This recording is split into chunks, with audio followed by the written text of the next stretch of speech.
Salam teman-teman.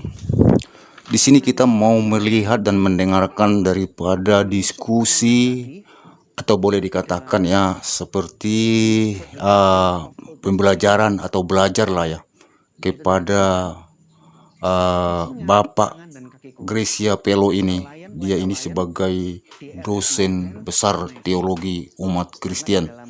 Jadi selama ini kita kan banyak mendengar dari pihak Muslim mengatakan bahwa Injil ataupun kitabnya orang Kristen itu sudah banyak direvisi dan tidak asli lagi. Kan mereka kan selalu ngomong begitu terus, dia punya bahasa seolah-olah kitab mereka itu adalah original begitu ya, karena mereka mengklaim bahwa kitab mereka itu ilham daripada Allah Subhanahu wa Ta'ala, ya kan? Jadi mereka itu mengatakan asli original apa yang dikatakan Allah itu yang masih tertulis sampai saat ini menurut mereka. Tapi ya kita sama-sama tahulah mereka itu kan IQ-nya kan ya nggak usahlah kita perpanjang kalau soal IQ ya. Dan logika mereka kan sudah memang tidak nyambung, tidak ada lagi logika sama mereka itu. Jadi selama ini kan itu aja yang ya digembor-gemborkan ataupun sering daripada apologet mereka itu mengatakan bahwa Injil sudah dipalsukan. Jadi di sini teman-teman kita mendengarkan daripada penjelasan yang memang sangat sejelas-jelasnya dan memang benar-benar ini adalah pengetahuan bagi kita. Dan baru kali ini kita dengar bahwa memang bagaimana riwayat daripada Alkitab itu dan bagaimana riwayatnya Al-Quran itu memang Bapak ini menguasai. Memang ya pantas sajalah dibilang dia Bapak daripada dosen besar ya teologi orang Kristen di Indonesia.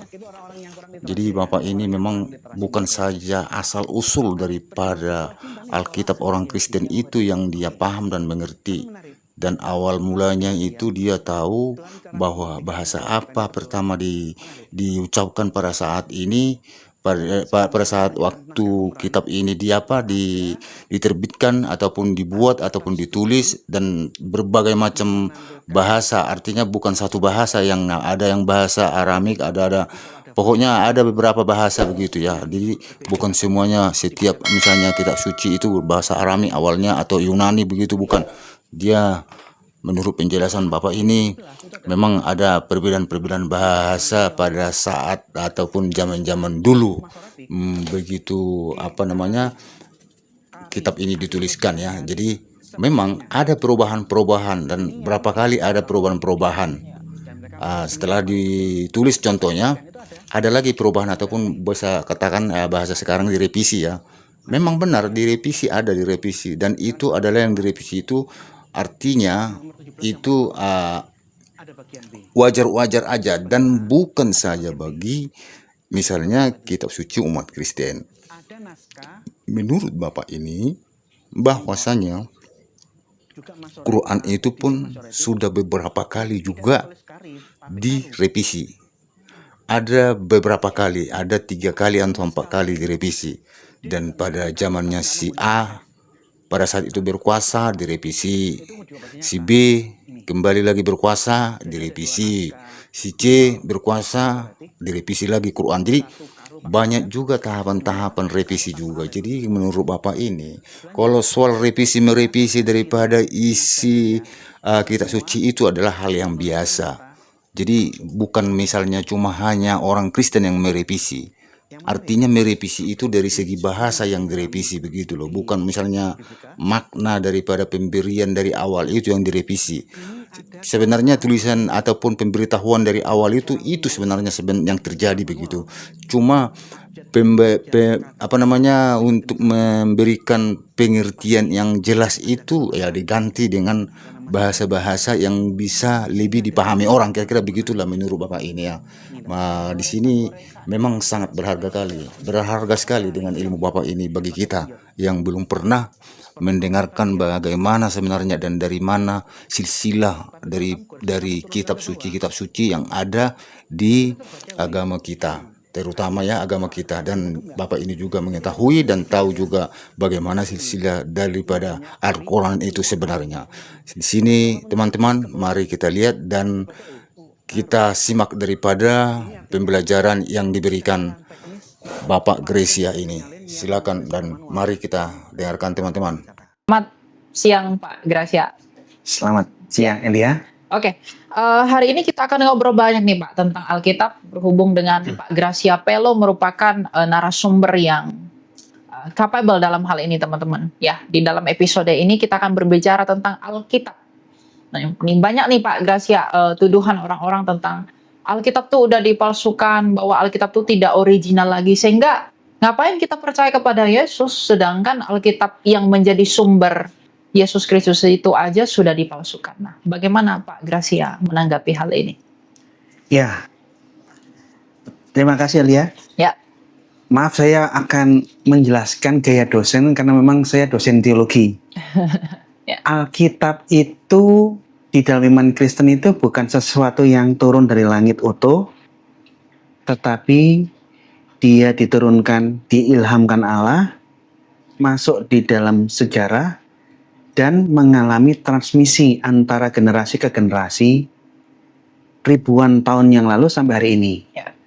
Oleh karena itu, kita akan mempelajari materi yang saya siapkan seperti yang Bapak Elia Mairan sampaikan, lika-liku kitab suci dalam sejarah. Yep.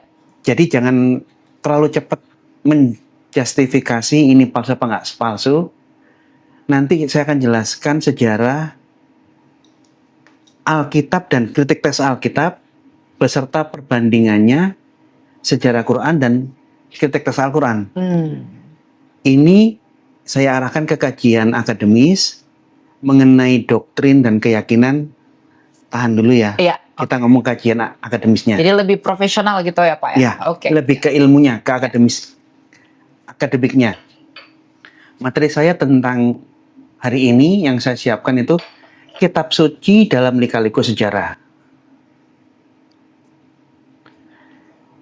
Alkitab itu ditulis dalam rentang waktu yang lebih dari 1500 tahun sampai 1600 tahun.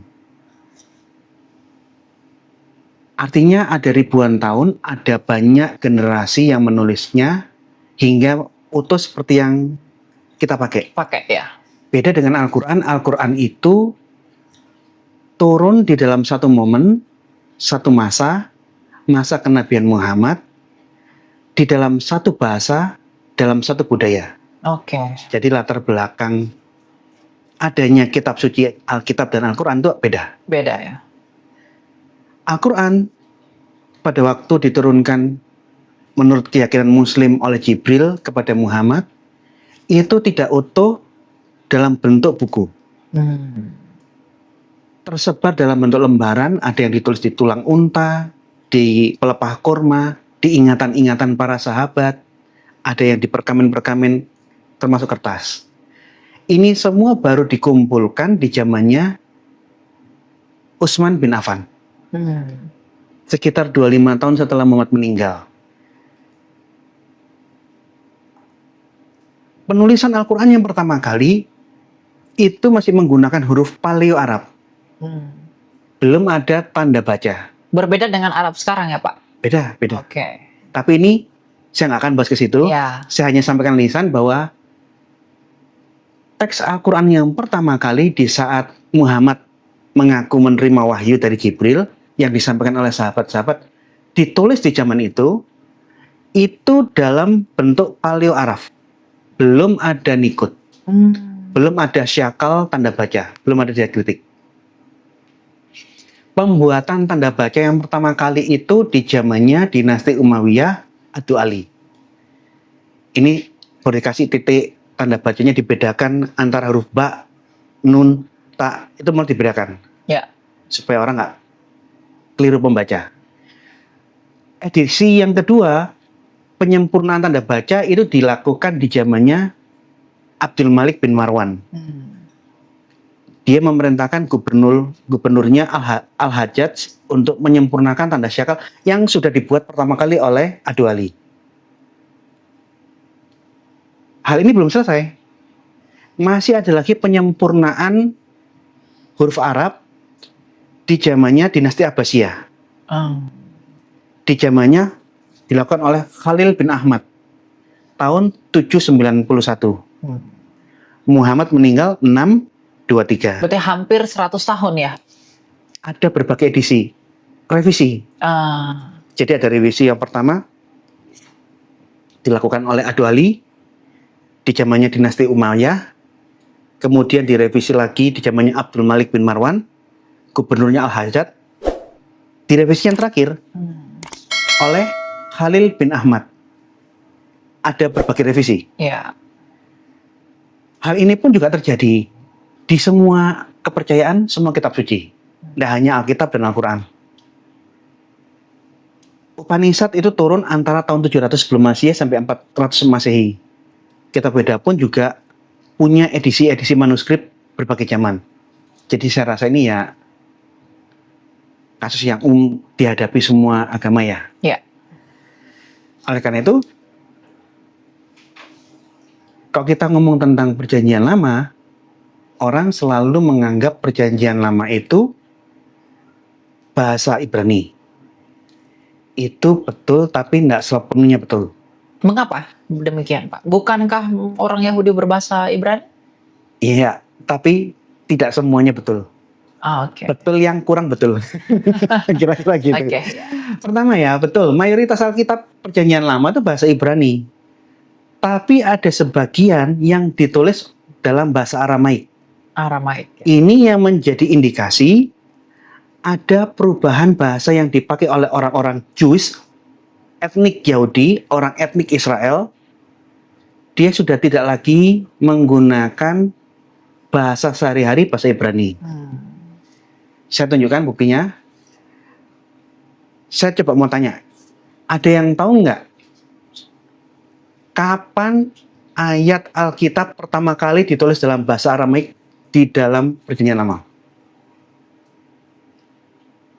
Biasanya kalau di sekolah-sekolah teologi, dosen-dosen teologi ngomong kitab Esra, kitab Daniel, sebagian ditulis dalam bahasa Aramaik. Betul. Ya. Tapi ayat pertama kali di dalam perjanjian lama yang ditulis dalam bahasa Aramaik bukan itu. Ada yang tahu? Kalau tahu saya kasih buku. Ya. Ayat pertama itu menarik. Ada satu ayat di dalam kitab Yeremia pasal 10 ayat 11.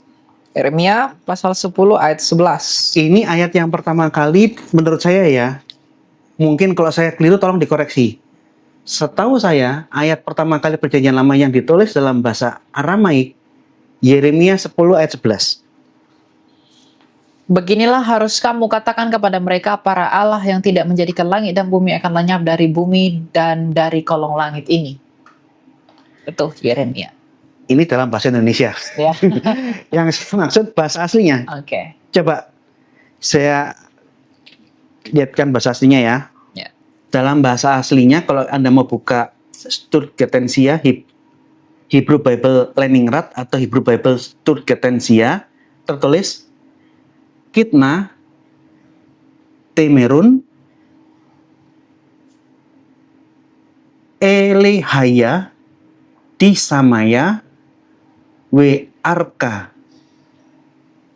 Perhatikan. Ini hurufnya, abjadnya Ibrani. Ibrani. Tapi kalau dibaca itu bukan Ibrani. Bahasa Ibraninya Allah apa? Sangat tak? Allah. Bahasa Ibraninya? Elohim. Elohim. Elahaya. Oh ya. Langit bahasa Ibraninya apa? Samayim. Samayim. Samaya. Oh. Bumi dalam bahasa Ibrani apa? Eret. Eretz. Ini Arka. Ini bukan bahasa Ibrani. Di ayat 11, Tuhan suruh Yeremia ngomong kepada orang Israel tapi teksnya bahasa Aramaik. Coba lihat Yeremia pasal 10 ayat pertama, Yeremia 10 ayat pertama ya. supaya kita tahu konteksnya. Dengarlah firman yang disampaikan Tuhan kepadamu, hai kaum Israel. Kepada Israel. Tuhan ketemu sama Yeremia, memberikan nubuatan untuk disampaikan ke orang Israel. Israel. Di ayat 11, Tuhan ngomong kepada Yeremia, disampaikan dalam bahasa Aramaik. Oh. Bahasa Ibrani-nya kan Avinu Sebah Samayim, Bapa kami yang di surga. Bahasa Aramaiknya Abun Debas Mayo. Ini bukan Samayim, Samaya. Sama ya. Ini Aramaik. Artinya, menarik untuk kita perhatikan, kok Tuhan suruh Yeremia ngomong kepada orang Israel di zaman Yeremia pakai bahasa Aramaik. Ini indikasi penggunaan bahasa Aramaik sudah mulai ada di dalam masa Yeremia. Yeremia. Meskipun sedikit. Setelah pasal 11, semua ayat Ibrani semua. Artinya orang Israel sudah mulai ada yang berbahasa Aramaik, tapi nggak banyak. Nanti betul yang disampaikan di sekolah-sekolah teologi, di Ezra dan di zamannya Daniel, kitab Ezra, itu saya sudah tunjukkan datanya, Ezra 4 sampai Ezra 6 ayat 18 itu Aramaik semua. Daniel pasal 7 ayat 12 sampai 26. Ezra pasal 4 ayat 8 sampai 6 ayat 18 dan Ezra pasal 7 ayat 12 26 total 67 ayat ini Aramaik. Daniel ada 200 ayat. Banyak sekali. Dalam bahasa Aramaik ya. Yang teks aslinya bahasanya Aramaik. Aramaik. Hurufnya Ibrani, kalau dibaca itu Aramaik. Aramaik. Kayak kita lihat tulisan di Indonesia, ini huruf apa? Huruf Latin. Iya. Hurufnya orang Roma. Tapi kok dibaca bahasa Melayu. Sebelum huruf Melayu dipakai di seluruh Indonesia, yang dipakai itu huruf Arab. Ini yang namanya huruf Jawi. Hurufnya Arab, tapi kok dibaca itu bahasa Indonesia, bahasa Melayu, atau bahasa Jawa. Ya. Oke, lanjut. Elahaya di Samaya, Waarka, La Abadu, dan seterusnya. Ini bahasa Aramaik. Aramaik. Nah,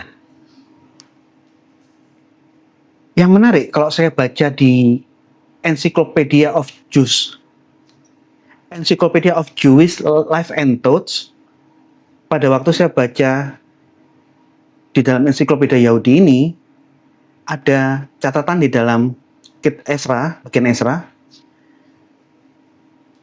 Ensiklopedia mengatakan Ezra memberikan dekret. Kalau baca tanah harus diterjemahkan dalam bahasa Aramaik. Ini dekretnya Ezra. Tanah itu adalah Torah, Nevim, dan Ketuvim ya. Betul. Perjanjian lama. Ya. Kalau perjanjian lama dibacakan di sinagog, wajib diterjemahkan dalam bahasa Aramaik. Jadi membacanya Ibrani, ada translator Aramaik di semua sinagog. Oh, okay. Ini artinya apa? Tradisi membaca kitab suci dalam bahasa Ibrani tetap dipakai, tapi karena audiensnya sudah tidak berbahasa Ibrani, diberi mandat keputusannya Ezra terjemahan dalam bahasa Aramaik. Oke. Nanti di zaman Yesus, pasca Yesus abad kedua awal dan seterusnya, bukan hanya kitab suci Bible ini diterjemahkan secara lisan dalam bahasa Aramaik, para rabi membuat terjemahan Targum, yaitu terjemahan PL dalam bahasa Aramaik langsung. Jadi bukan hanya Ibrani dibacakan aslinya, terjemahannya Aramaik, enggak. Bukunya langsung diterjemahkan dalam bahasa Aramaik. Targum Onkelos, Targum Yerusalmi, Targum Sido Jonathan, Targum Neofiti, dan seterusnya. Itu semua dalam bahasa Aramaik. Dan Yesus pada waktu di kayu salib, karena ini juga momen Paskah, dia meneriakkan Eli, Eli lama sabachthani. Itu kutipan Mazmur 22. Tapi bukan bahasa Ibrani. Itu bahasa Aramaik. Oke. Dan banyak loh banyak orang terkecoh dikira kutipan-kutipan bahasa yang dikira bahasa Ibrani di dalam Injil itu bahasa Ibrani keliru. Contoh, Maranatha, Tuhan kami datanglah. Ini bukan bahasa Ibrani. Tuhan itu Adonai, bukan Mar. Umar ya. Maranatha itu bahasa Aramaik. Waktu Yesus membangkitkan seorang anak yang mati, dia ngomong apa? Talitakum. Yang terjemahnya, hai anak, bangkitlah. Bangkitlah. Anak dalam bahasa Ibrani bukan talita, tapi naar. Nah, Harusnya naar kumi, tapi itu talita. Yesus mati di bukit Golgota. Golgota. Tuh. Iya. Tahu nggak Golgota itu bahasa Aramaik? Bukan bahasa Ibrani. Bahasa Ibraninya tengkorak itu Galguleb, bukan Golgota. Ada lagi. Ephata, waktu menyembuhkan orang yang tuli, Oh, Yesus berkata Ephata, itu bahasa Aramaik, bukan bahasa Ibrani. Kalau saya perinci banyak banget.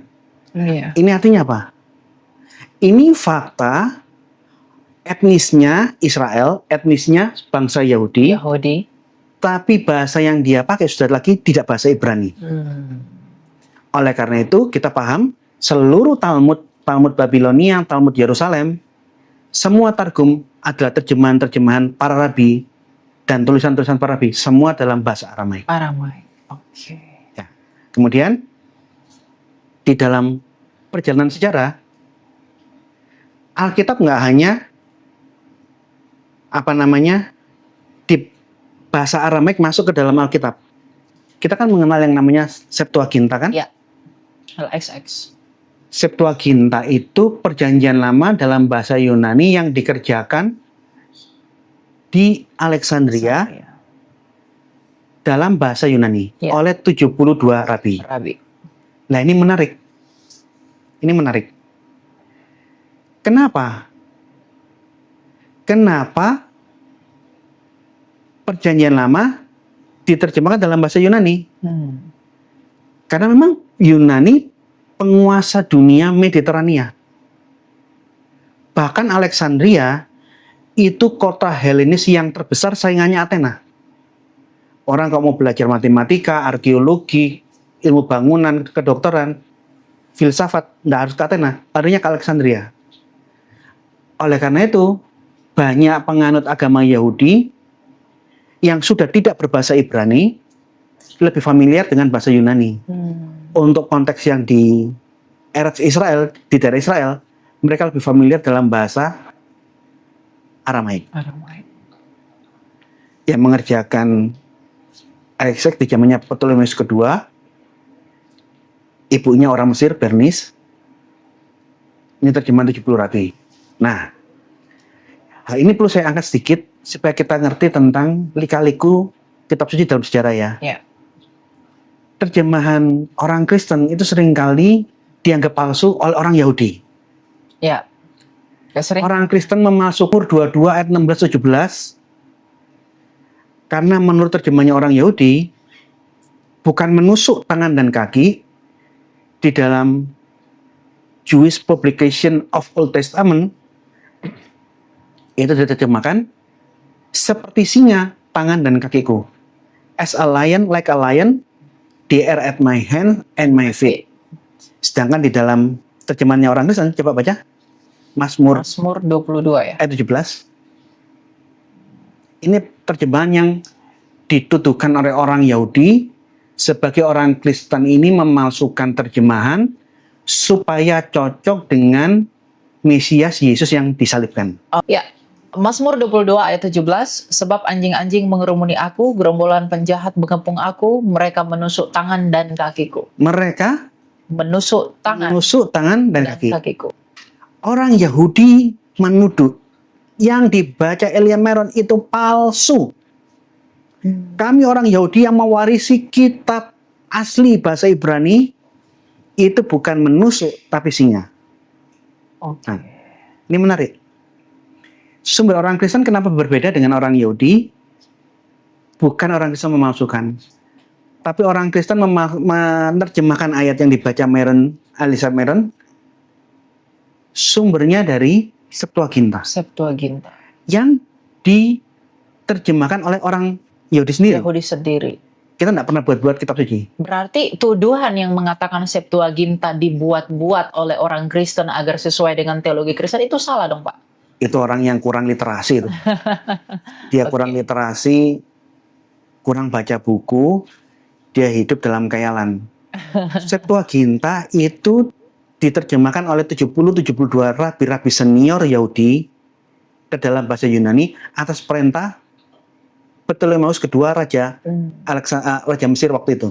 Dan itu sebelum Yesus Kristus lahir ya? Itu tahun 285 sebelum Masehi. Oke. Hampir 300 tahun sebelum Yesus. Ya. Mana ada orang Kristen di zaman itu?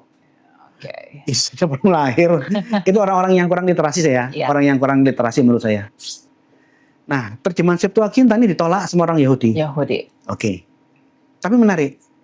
Tuhan tidak tinggal diam. Tuhan cara membuktikan bahwa kita ini betul. Menarik.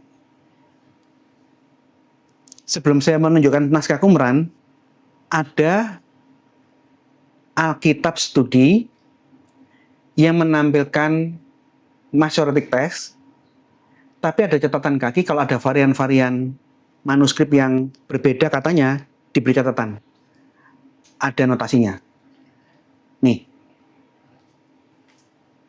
Di ayat 17 itu ada kata di dalam mayoritas naskah Masoretik tertulis kari. Kari, ari itu singa. Kari seperti singa. Ini yang dipakai oleh orang-orang Yahudi. Ya. Dan mereka ngotot ini yang paling betul. Tapi perhatikan itu ada tanda B. Ada tanda huruf B. Nangkap ya? Ya. Sekarang kita lihat di bawah. Di nomor 17 yang paling bawah ada bagian B. Ini kan bagian A, ada bagian B. Ada catatan apa itu? Ada naskah minor, juga edisi Masoretik, yang tidak tertulis kari, tapi karu. Ya. Ada dua naskah lain, dia juga nulisnya karu, tapi nggak menggunakan alef. Kaf dikasih patah. Itu juga bacanya K. Ini. Ya. Jadi ada dua naskah minor Masoretik, satu karu pakai alef, dua karu tanpa alef. Tanpa alef. Sebelahnya Septuaginta dan Syria, naskah Syria, semua menuliskan kata menusuk. Menusuk. Nah, yang menarik, ini masuk di dalam studi Biblika.